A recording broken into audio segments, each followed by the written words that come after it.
ന്യൂനപക്ഷ സമുദായങ്ങളെ അവഹേളിക്കുന്ന നിലപാടുകൾ സ്വീകരിക്കുന്ന ബിജെപി നേതാവ് നരേന്ദ്രമോദിയുടെ വരവ് രാജ്യത്ത് ആശങ്കയുണർത്തുന്നുവെന്ന് മുസ്ലിം ലീഗ് സംസ്ഥാന ജനറൽ സെക്രട്ടറി KPA മജീദ്. സമുദായങ്ങളെ ഭിന്നിപ്പിച്ച് വോട്ട് നേടാനാണ് മോദി ശ്രമിക്കുന്നതെന്ന് പറഞ്ഞ KPA മജീദ് പാർലമെന്റ് തിരഞ്ഞെടുപ്പിൽ UDFന് കഴിഞ്ഞ വർഷത്തേക്കാൾ മികച്ച വിജയം നേടാൻ കഴിയുമെന്നും അഭിപ്രായപ്പെട്ടു. കേന്ദ്രത്തിൽ UPA സർക്കാർ വരാൻ അനുകൂലമായ സാഹചര്യമാണ് ഉള്ളതെന്നും KPA മജീദ് പറഞ്ഞു. ആലപ്പുഴയിൽ പ്രസ് ക്ലബ് സംഘടിപ്പിച്ച മീറ്റ് ദ പ്രസിൽ പങ്കെടുത്ത് സംസാരിക്കുകയായിരുന്നു അദ്ദേഹം.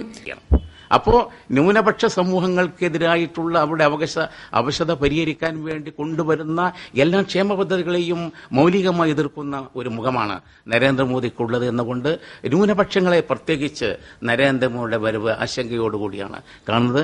ഇന്ത്യ രാജ്യം മൊത്തത്തിൽ എല്ലാ കക്ഷികളും ആ രീതിയിലാണ് കാണുന്നത് എന്നതുകൊണ്ട് ഇതൊരു തിരഞ്ഞെടുപ്പിലെ ഒരു പ്രധാനമായ വിഷയമായി മുസ്ലിം ലീഗ് പാർട്ടി ഉയർത്തുന്നുണ്ട്. മിക്ക സ്ഥലങ്ങളിലും ജനാധിപത്യ മുന്നണിക്ക് അനുഗുണമായിട്ടുള്ള ഒരു സ്ഥിതിവിശേഷമാണത്. സാധാരണ ഭരണത്തിലിരിക്കുമ്പോൾ ഒരു ഭരണവിരുദ്ധ തരംഗം ഉണ്ടാവണം, അല്ലെങ്കിൽ അങ്ങനെയുള്ള ഒരു ലക്ഷണം കാണണം. പക്ഷേ ഇതുവരെ ഈ തിരഞ്ഞെടുപ്പിൽ ഒരു UDFന് ഒരു വിരുദ്ധമായിട്ടുള്ള അല്ലെങ്കിൽ ഒരു ഭരണവിരുദ്ധമായിട്ടുള്ള ഒരു തരംഗമോ ഒരു കാര്യങ്ങളോ ഇപ്പൊ കാണുന്നില്ല. UDFന് നല്ലൊരു വിജയം കഴിഞ്ഞ തവണ കിട്ടിയിലേറെ സീറ്റുകൾ കിട്ടത്തക്ക രീതിയിലുള്ള ഒരു സാഹചര്യമാണ് ഇപ്പൊ കേരളത്തിലുള്ളത്.